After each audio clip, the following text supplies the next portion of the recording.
he was a very compassionate person, very easygoing person. Yeah. I don't know, Dad was just Dad. Yeah. We just sort of grew up knowing no different, really. Even when he was on TV and on the radio and stuff like that, we just didn't know any different. He's just our dad. We could never understand why we'd go out somewhere and kids would come up and say, "Oh, you know, you're Maurice Kirby," and I think so. He's our dad, you know. But yeah, he was just someone that everybody could relate to. Whether you were the night cart man that used to come round, or whether you were the garbage collector, or whether you were the Prime Minister, Dad didn't discriminate between anybody. Everybody was the same. All Victoria, they all knew him. People would come far and wide to go to his bike shop just to chat to him and get their bikes fixed, because if he didn't think it was right, he wouldn't let it go. No, my dad was never one of the high flyers. My dad was always, yeah, average working man's person. I used to love being in the pedal club. I used to love the functions we used to go to, and my brothers and I were always involved because of Dad with the pedal club, but it was always fun times, it was good times. It was always Dad's passion. He liked to ride a bike, and he just decided that this would help bring kids and groups together and mingle with people. And, we had little witches' hats and used to have to ride around them, and used to ride around the track and race each other.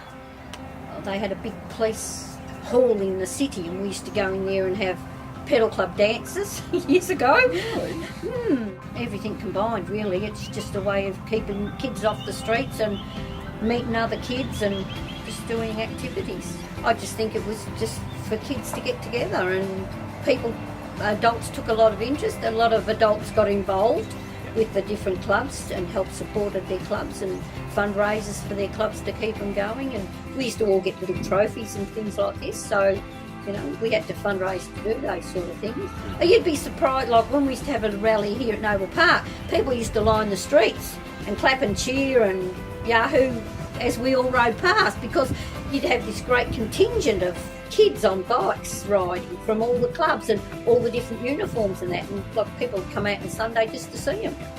When my dad died, okay, now because he was a broadcaster and we were all sitting at the front of the church, and as they lifted Dad's cask up to take it out, they hit the microphone and we all said, "Oh, there's Dad trying to grab the mic again." Still coming out of the church too. We were already up there. Yeah, there were so many people there. The police blocked off roads and all because they couldn't fit all the cars into places for Dad's funeral. That's almost like a state funeral. Just about, yes. So we had it locally. Yep, this was his town. He wasn't going anywhere. Dad's 3 grandchildren at the time, they've always had a ride around here. You know, and to them it was a thrill to think Pa's name's there. This was Pa's sort of thing, you know. And I have bought, my son lives in America, and I have bought my 2 grandsons. They didn't have a bike, of course, but I brought them here to show them that this is dedicated to your grandfather, just to show them. Oh, we were thrilled to bits. We're still thrilled to bits to think that it's there. But you know, it was a nice accomplishment for Dad, and it's nice to think people appreciated what he was and what he did and what he stood for. Does it make you proud to see how your father's work has in some way or another influenced all forms of cycling and inspired people around Australia? Oh, yeah, it does. I think anybody would be proud and for the achievement. I'd like to think in some even small part, that what Dad did all those years ago would be contributing to what's going on. So yeah, it is a thrill, it is an honour. And he was a wonderful person. Like, as I say, there's nothing he wouldn't do for anybody. We live local by here. We live on Clunder Road, nearby this park. So you're locals to the track? Yes, we are, yeah. And you use it how often? Almost every day. Yeah. Almost every I bring day. my children here. So I'm also like to do some running and walking around this area. Are you a local resident here at Noble Park? Yeah, I live around the corner, so... Do you know other people that use the track as well? Yeah, I know them, and I have one of my friends, she comes here for running. I saw some people, they do some running and walking around here. What the council want to do is not what Dad would have wanted.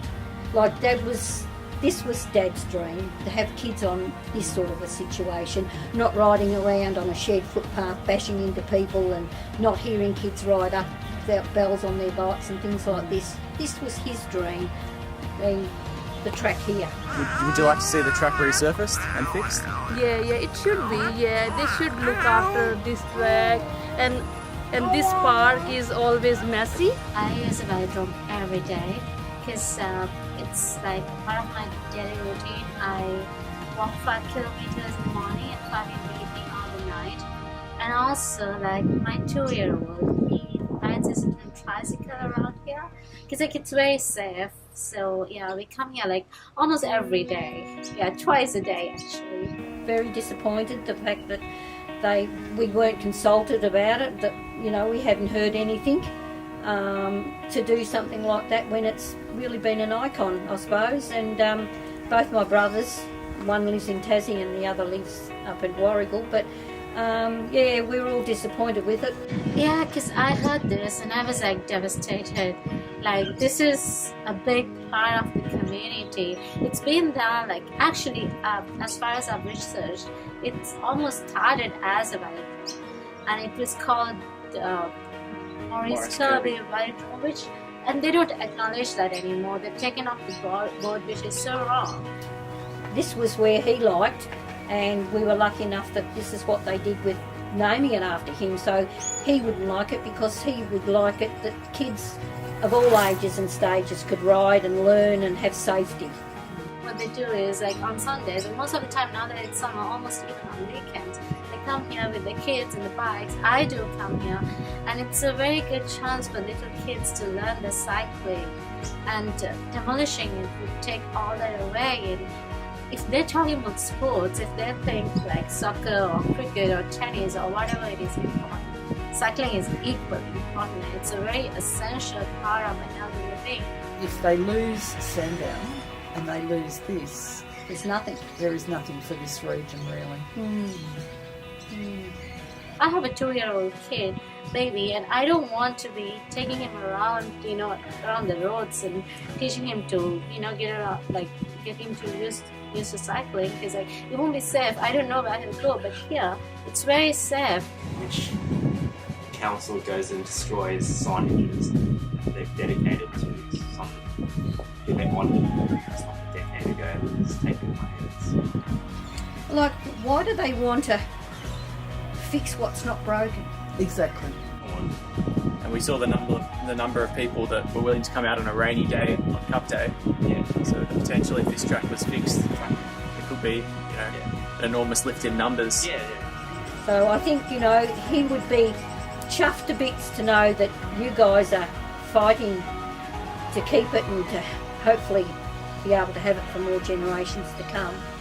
Kids riding and just enjoying the area and enjoying the bike riding, this is what it's all about with little kids.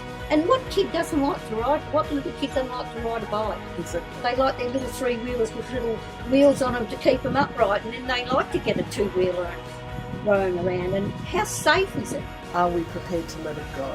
I hope not. I hope not too. Like, when you think of things, it sort of brings tears to your eyes a bit. But anyway.